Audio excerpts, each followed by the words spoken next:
Hi, welcome to SBR Videos. I'm Peter Loshak. We are previewing Week 16 in the NFL right now. We're talking with Joe Duffy from OffshoreInsiders.com. Joe takes all the toughest lines that no other handicapper wants to touch each week. You know, all the other handicappers send me the games they want to cover, which are, you know, presumably, if not their top plays each week, games they feel they have significant edges on. Joe Duffy, the complete opposite, just takes whatever I ask him to cover, speaks to his confidence as a handicapper. Right now we're going to cover Philly, Washington. Joe Duffy, thanks for being back with us. No, thank you, Peter. All right, so, you know, I emphasize it all the time, but I want to make sure that it gets into the heads of our viewers that these games that you cover with me, that I ask you to take, sometimes are the toughest lines of the week, coin flip lines or lines with very small, modest edges. But at your website, completely different story, and you've had great success for how many years handicapping professionally? Yeah, 27 years. It was June 1st, 1988, doing a 900 number that I sold picks for the first time, but I was working for Dial Sports before that, which is kind of the father of the sports network, a big website and wire service, et cetera. So I've been in this industry a long time, but full-time as a handicapper since June 1st, 1988. Wow. All right. So, you know, that doesn't happen by accident. Obviously, Joe Duffy knows what he's talking about, and he's demonstrated it year in and year out in our videos. All right, Joe. Philly, Washington, the Saturday game. Washington's 7.5 or 8-point home underdog. Totals 50 or 50.5. RG3 is starting at quarterback for Washington. You know, after two home losses, normally I'd be leaning towards Philly, but giving 7.5 or 8 points with Mark Sanchez, you know, at quarterback, mistake prone as always. Is that really something that I feel comfortable betting? I don't know. If you were giving me Philly minus 2.5, maybe I'd bite. At 7.5 or 8, not exactly sure. And the total is 50 or 50.5. What's your take on this game, Joe?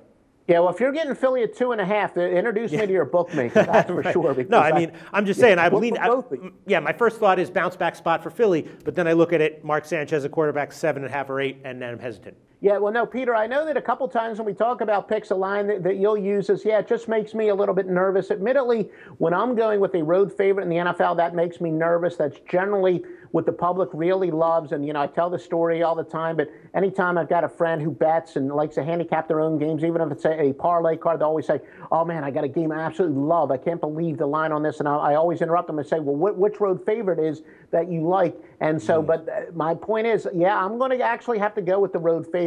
I don't think the Redskins have quit. I've said many times that other than maybe week 17, the final week of the year, sometimes I do think the teams just kind of mail it in. But at the NFL level, I really don't think the teams quit, but I just think Washington is so lost.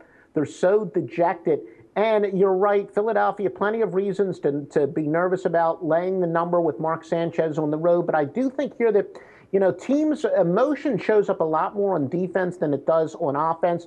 And I think with things going so poorly for Washington, the fact that the Eagles like to snap the ball, you know, they like to have like 10, 15 seconds left to go on the play clock when they snap the ball. I really think that's going to mentally, if not physically, wear down Washington. So it's, you know, Philly is catching Washington at a good time where I do think that, you know, it's going to be tough for the Redskins to dig deep in the battle of attrition, not just physically, but I think mentally is going to catch up to them. Here, and the Eagles are still a pretty good team. They're coming off of a tough loss, but under Chip Kelly, they've been very resilient. So as much as I don't like laying, you know, I guess we all have our biases. I don't like laying a number on the road, especially in the NFL. I got to go with the road favorite here. I'll tell you what, I did talk to another handicapper who's a guy, another long-term experienced guy who's had a good amount of success, and I asked him what he thought about this game. He said that Philly's going to be one of his top plays this week, and that kind of surprised me, but now you're agreeing with him as well. Maybe I'll look into this a little bit closer. Philly minus 7.5, maybe a side with value, and that will be Joe Duffy's recommendation as of right now. Thanks, Joe. The SBR Network offers free sports picks and game breakdowns, big money free betting contests year-round, a real-time Vegas-style odds monitoring service, and much more. So come see for yourself. To stay updated on SBR news and promotions, follow us on Twitter, Facebook, and Google+, and do be sure to subscribe to the Sportsbook Review YouTube channel to catch all our daily sports shows.